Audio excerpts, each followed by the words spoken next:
ನಾನು ಕರ್ನಾಟಕ ರಾಜ್ಯದಲ್ಲಿ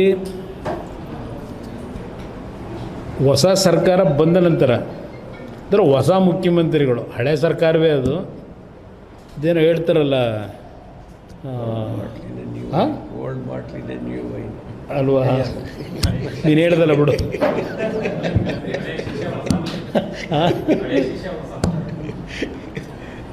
ಆ ರೀತಿ ಹೊಸ ಮುಖ್ಯಮಂತ್ರಿಗಳು ಬಂದ ಮೇಲೆ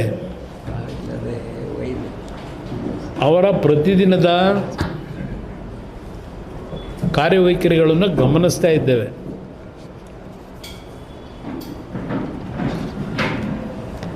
ಅವರ ನಡವಳಿಕೆಗಳು ನೋಡಿದ್ರೆ ಪ್ರತಿನಿತ್ಯ ಯಾರ್ಯಾರಿಗೆ ಕಿವಿಗೆ ಹೂ ಮುಡಿಸ್ತಾರೋ ಗೊತ್ತಿಲ್ಲ. ಯಾಕೆಂದರೆ ಕಿವಿಗೆ ಹೂ ಮುಡ್ಕೊಂಡೇ ಇಂದಿನ ಇದ್ದಂಥ ಸರ್ಕಾರದ ವಿರುದ್ಧ ಹೋರಾಟ ಮಾಡ್ಕೊಂಡು ಬಂದಂಥವ್ರು. ಅವರ ಪ್ರತಿದಿನದ ಕಾರ್ಯಚಟುವಟಿಕೆಗಳು, ಹೇಳಿಕೆಗಳನ್ನು ನೋಡಿದಾಗ ಆ ಹಿಂದೆ ಹೂ ಮುಡ್ಕೊಂಡು ವಿಧಾನಸಭೆಗೆ ಭಾಗವಹಿಸಿದ್ರಲ್ಲ ಕಾಂಗ್ರೆಸ್ ನಾಯಕರುಗಳು, ಈಗ ಆ ಹೂ ಅದನ್ನು ತೆಗೆದು ಆ ಹೂವನ್ನು ಈಗ ಯಾವ್ಯಾವ ಕರ್ನಾಟಕದ ಕನ್ನಡಿಗರ ಮೇಲೆ ಹಾಕ್ಲಿಕ್ಕೆ ಹೊರಟಿದ್ದಾರೋ ಅನ್ನೋದು ನನಗೆ ಒಂದು ರೀತಿಯ ಆತಂಕ, ಅನುಮಾನವೂ ಪ್ರಾರಂಭ ಆಗ್ತಿದೆ. ಪಾಪ ಕಳೆದ 2 ದಿನ ಏನೋ ಕಲಬುರಗಿ ಭಾಗದ ವಿಭಾಗೀಯ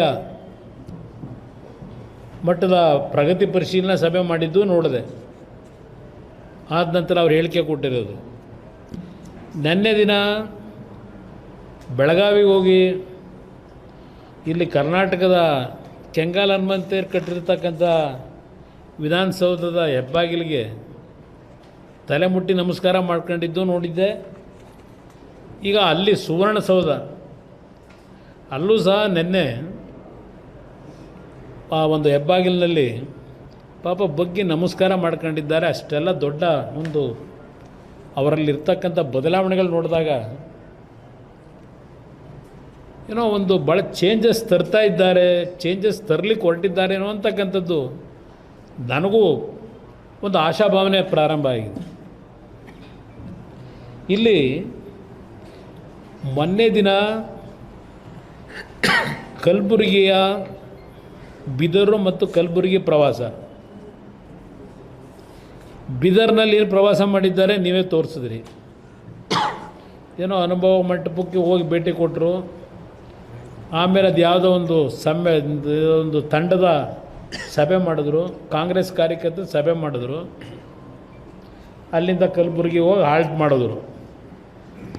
ಕಲಬುರಗಿನಲ್ಲಿ ಒಂದು ಪ್ರಗತಿ ಪರಿಶೀಲನಾ ಸಭೆ ಎಂಟೈರ್ ಕಲ್ಯಾಣ ಕರ್ನಾಟಕದ ಜಿಲ್ಲೆಗಳೇನಿದೆ ಎಲ್ಲರಿಗೂ ಆಹ್ವಾನ ಕೊಟ್ಟರು. ಅಲ್ಲಿಯ ಜನಪ್ರತಿನಿಧಿಗಳಿಗೆ ಪ್ರಗತಿ ಪರಿಶೀಲನಾ ಸಭೆ ಮಾಡಿದ್ದಾರೆ. ಆ ಪ್ರಗತಿ ಪರಿಶೀಲನಾ ಸಭೆಯಲ್ಲಿ ಇವ್ರು ಹೋದಂಥ ಯಾವುದೇ ಪ್ರದೇಶದಲ್ಲಿ ಯಾವುದೇ ಮೀಟಿಂಗ್ ಮಾಡಬೇಕಾದ್ರೆ ಭಾಳ ಏನು ಸೀಕ್ರೆಟಾಗಿ ಮಾಡ್ತಾರೆ. ಮಾಧ್ಯಮದ ಸ್ನೇಹಿತರುಗಳು ಯಾರು ಒಳಗೆ ಎಂಟ್ರಾಗೇ ಇಲ್ಲ. ಪ್ರಗತಿ ಪರಿಶೀಲನಾ ಸಭೆ ಮಾಡಿದ ನಂತರ ಅವರು ಕೊಡ್ತಕ್ಕಂಥ ವರದಿ ನೀವು ಮಾಡಬೇಕಷ್ಟೆ. ಯಾವುದೇ ಪ್ರಗತಿ ಪರಿಶೀಲನಾ ಸಭೆ ಒಳಗೆ ನಿಮ್ಮನ್ನು ಕೂರಿಸಲ್ಲ. ಇಲ್ಲ ಯಾವುದೇ ಭಾಳ ಅತ್ಯಂತ ಸಭೆಗಳು ಗೌಪ್ಯವಾಗಿ ನಡೀಬೇಕಲ್ಲ, ಅಲ್ಲಿ ನಡೀತಕ್ಕಂಥ ಸಭೆ ಬೇರೆಯವ್ರಿಗೆ ಗೊತ್ತಾಗಬಾರ್ದಲ್ಲ, ಮಾಧ್ಯಮ ಸ್ನೇಹಿತರಿಗೂ ಗೊತ್ತಾಗಬಾರ್ದಲ್ಲ. ಅದಕ್ಕೆ ನಿಮ್ಗಳನ್ನ ಒಳಗೆ ಸೇರಿಸಲ್ಲ.